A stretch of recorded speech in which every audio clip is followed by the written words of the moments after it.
Yo, what's up, Chris TV? Welcome back to my channel again, guys. To this video, guys, nakakuha ako ng maraming fry doon. Sa unang video ko, guys, pinakita ko sa inyo. Ito na yan, guys, oh. Ito yung nakakuha ko kanina, dahil sabi ko nga mga 60 piraso.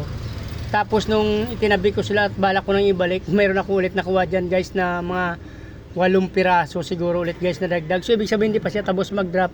Kaya mamaya ulit-ulitin ko, titingnan ko siya ulit. Babalikan ko yung mga parents nito, baka nag-drop pa ulit.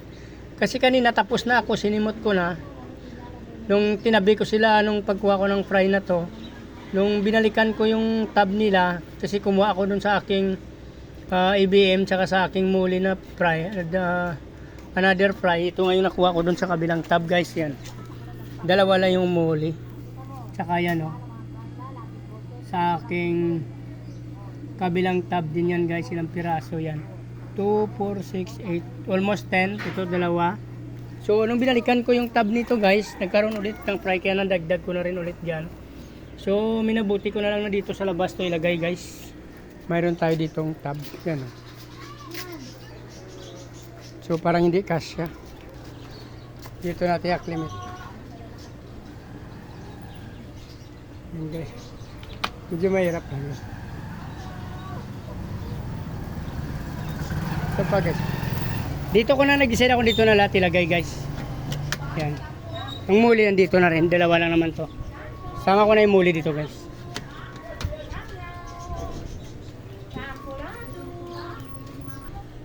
So yun, sinara ko muna ng konti, guys, yan.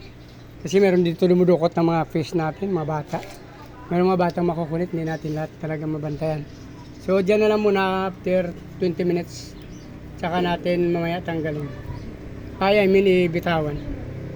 Ayun lang, guys, yan. Dito to, guys, sa labas sa ilalim ng bahay. Pwede ito kasi paarawan dito. Meron tayo dito mga plants yan, guys, yan. Ito galing sa aquarium, guys, pumayat siya since hindi naarawan kasi ang aquarium na yun. Kaya tinanggal ko siya para tumaba siya ulit. Ito naman yung iba, oh. Pag naarawan, makikita mo talagang lumalago sila, yan.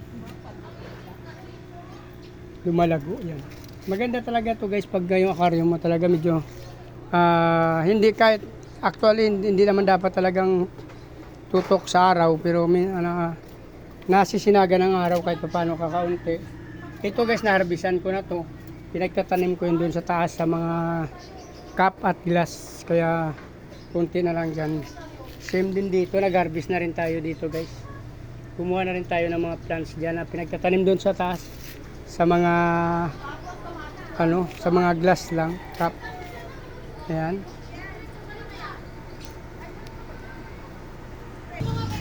So yun na, guys, na-finish na tayo.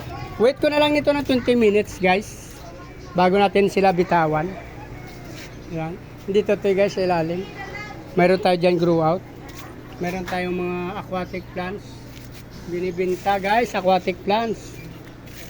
Baka gusto niyo ng aquatic plants, guys, yan, oh. Yun. Yan. Marami pa ako dun, guys, sa taas, yun, oh. Hindi lang makikita.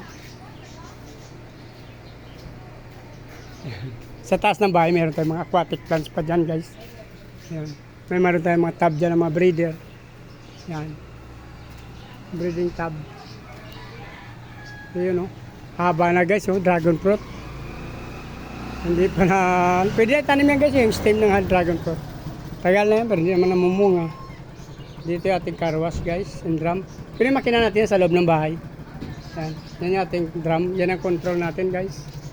Ito. Tatry natin ulugan kung tama yung oras. Ay, wala tayong 5 piso na dilaw. Luma pa kasi itong aking control, kaya dilaw talagang ginagamit yan. Usually, guys, pagka naglulukuwas na minsan. So iwanan ko muna ito, guys, yung ating mga fry. Ayan. Kung natapos yung video na ito at nagustuhan nyo, please like, follow, subscribe, guys, sa aking YouTube channel. Sama nyo na rin yung notification bell para updated kayo sa ina-upload kong video araw-araw, guys. Maraming salamat sa patuloy support at panonood ng video ko, guys. Sana pag-follow nyo lang yung aking Facebook page, Chris Molieno, guys. Maraming salamat. Mabuhay kayo hanggang gusto nyo. Bye-bye!